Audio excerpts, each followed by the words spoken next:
When I first moved to Willow Creek, it felt like a dream. Quiet streets, manicured lawns, smiling neighbors, the kind of neighborhood people brag about. I'd just bought my first house after years of saving. 2 bedrooms, a small backyard, and a porch swing. The realtor handed me a glossy binder before I even got the keys. "Welcome to Willow Creek," she said. "You'll want to read this carefully. The HOA takes pride in keeping things orderly." I smiled and tucked it under my arm, thinking it was just the usual boring paperwork, trash schedules, lawn maintenance tips, that sort of thing. That night, I opened the binder. Inside were 50 pages of rules. Every detail of how to live here was spelled out. Fence colors, mailbox types, grass length, even how long holiday decorations could stay up. At first, I laughed. Who could possibly care that much about a mailbox? I'd soon learn the answer. A week after moving in, I received a letter in my mailbox. Plain white envelope. No stamp. Inside, typed neatly on HOA letterhead, "Violation notice. Improper waste bin placement. Trash bins must be returned to the garage by 6 p.m. on collection day. Please correct this immediately to avoid fines." I looked at the clock. 6:04 p.m. I actually laughed. It had to be a joke. But when I stepped outside, I saw them. 3 people standing across the street, clipboards in hand, watching me.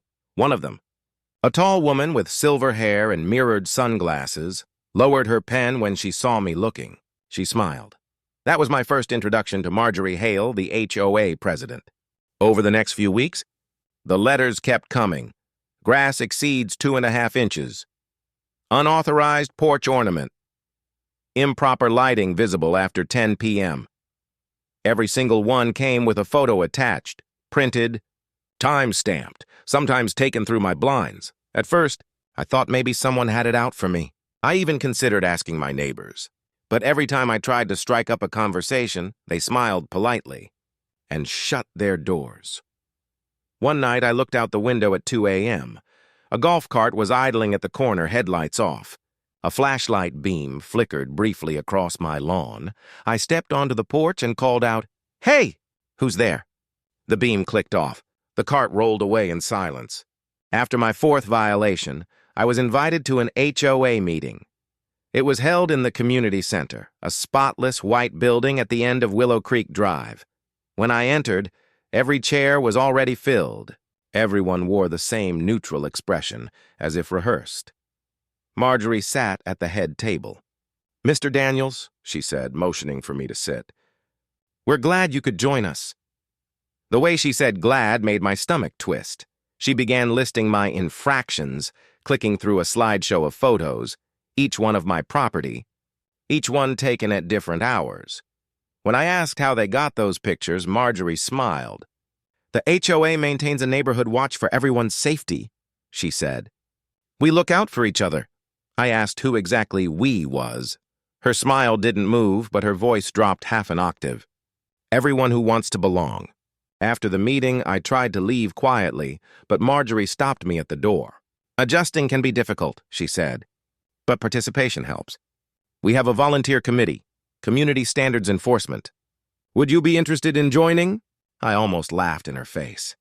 "Thanks, but I'll pass." Her eyes hardened. "That's unfortunate," she said softly. Non-participation often leads to misunderstandings. That night, I found a new notice taped to my door. "Unapproved vehicle in driveway. Violation document 12, final warning." I didn't even own 12 violations, or maybe I did. I'd stopped keeping count. A few days later, I woke to a soft clicking sound outside my window. When I looked, I saw a man in a reflective vest attaching something to the streetlight across from my house. It was a camera, small, dome-shaped, rotating slowly. I stormed outside. "Hey, what the hell do you think you're doing?" He didn't answer, just handed me a form with the HOA logo on it. Installation notice, Neighborhood Security Initiative, approved by 97% of residents. I hadn't approved anything. When I confronted Marjorie about it, she smiled that same unnerving smile. "We value transparency here," she said. "The cameras protect everyone. Who monitors them?" I asked. Her eyes glinted. "The board does, of course." That night, every time I looked outside, that little black dome was pointed at me. A neighbor across the street, an older man named Henry, used to wave at me every morning. He had a small American flag in his yard, which, according to the bylaws, was allowed. One morning, the flag was gone. So was Henry. His house went dark. A for sale sign appeared 2 days later, perfectly centered on the lawn. When I asked Marjorie where he'd gone, she tilted her head. "Henry violated multiple guidelines," she said. He chose to leave. But I'd seen Henry's car still in the garage that night. Then I noticed something else. Every time someone moved out, their house stayed empty. No new owners, no moving trucks. Just dark windows. By month 3, I was paranoid. I taped over my windows, turned off lights, and parked my car 2 blocks away just to feel unseen. One night, I heard footsteps outside my porch, deliberate, soft. Then a faint click, like a camera shutter. I yanked open the door, but no one was there. Only a small black envelope pinned to the doorframe. Inside, noncompliance reported. Board review required. Attendance mandatory. I didn't sleep that night. The next evening, I went back to the community center. It was darker this time.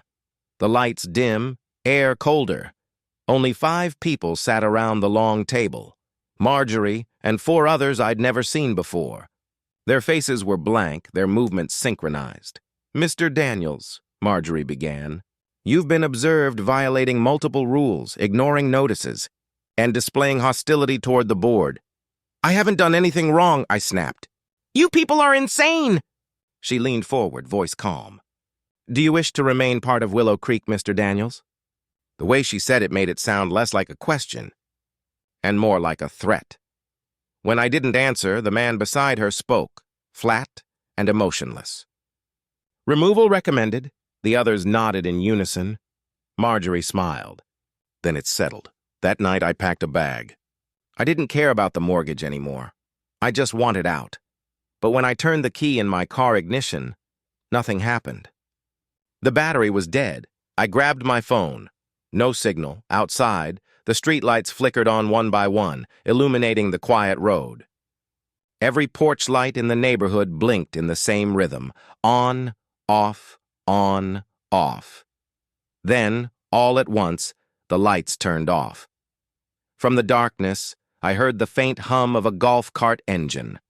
Multiple engines, and somewhere beyond the dark lawns, Marjorie's voice, calm, echoing. "Residents who cannot follow the rules must be removed." I woke up in my living room. My head throbbed. All my furniture was gone. My walls bare. And on the front door, a single envelope. Final notice. Property reclaimed by Willow Creek Homeowners Association. The street outside was silent, every house dark again.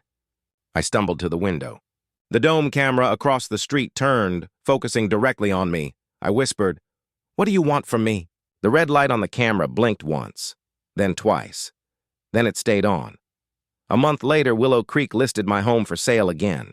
Online, the pictures showed a spotless interior, a freshly painted mailbox, and a smiling woman in a black suit handing over the keys.